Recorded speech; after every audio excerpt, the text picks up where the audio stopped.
বেরেস্তা, আদা বাটা, লঙ্কা আর রসুন বাটা, গোটা গরম মশলা, ক্রাশ ধনে, চারমগজ বাটা, টক দই, পেঁয়াজ বাটা, কিশমিশ বাটা, কাজু বাটা, নুন আর লঙ্কা। কড়াইতে তেল গরম হয়ে যাওয়ার পর গোটা গরম মশলা দেওয়া হলো। গোটা গরম মশলা একটু লাল হওয়ার পর তাতে দুটো বড় কুচানো পেঁয়াজ দিয়ে দেওয়া হলো। কুচানো পেঁয়াজটা দিয়ে দেওয়ার পর খুন্তি দিয়ে নাড়া হচ্ছে যতক্ষণ না ব্রাউন হচ্ছে। ব্রাউন হওয়ার পর আস্তে আস্তে যখন ব্রাউন হচ্ছে তখন দুটো বড় পেঁয়াজ বাটা কুচনো পেঁয়াজের সঙ্গে মিশিয়ে দিতে হবে এবং এই দুটো পেঁয়াজকে ভালো করে ভাজতে হবে যতক্ষণ না পর্যন্ত কাঁচা পেঁয়াজের গন্ধটা চলে যায়। এরপর আদা বাটা দেওয়া হলো।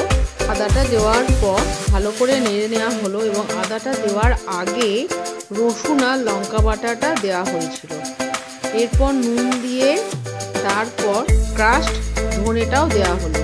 এইবার সমস্ত মশলাগুলোকে একসাথে ভাজা ভাজা করা হলো। টক দই দেওয়া হলো 4 চামচের মতো। টক দইটাকে ভালো করে মিশিয়ে নেওয়া হলো। কাজুটা দেওয়ার পর চালমগজ দিয়ে এই দুটোকে ভালো করে কষিয়ে মিশিয়ে নেওয়া হলো রান্নাটার সাথে। এরপর বেশ খানিকটা কিশমিশ বাটা তাতে দিয়ে দেওয়া হলো।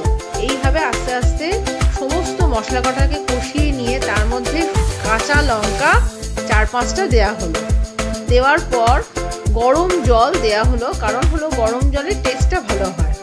এইবার পুরো জিনিসটাকে মশলাগুলোকে ভালোভাবে কষাবার পর বেরেস্তাটা দিয়ে দেওয়া হলো। দিয়ে দেওয়ার পর একটা একটা করে মাছ সাজিয়ে দিলাম। দেওয়ার পর এইভাবে মাছের কোরমা তৈরি করা হলো। মাছের কোরমা একদম রেডি রাইস দিয়ে খাবার জন্য। যদি ভিডিওটা ভালো লাগে শেয়ার করবেন, কমেন্টস এবং লাইক দেবেন।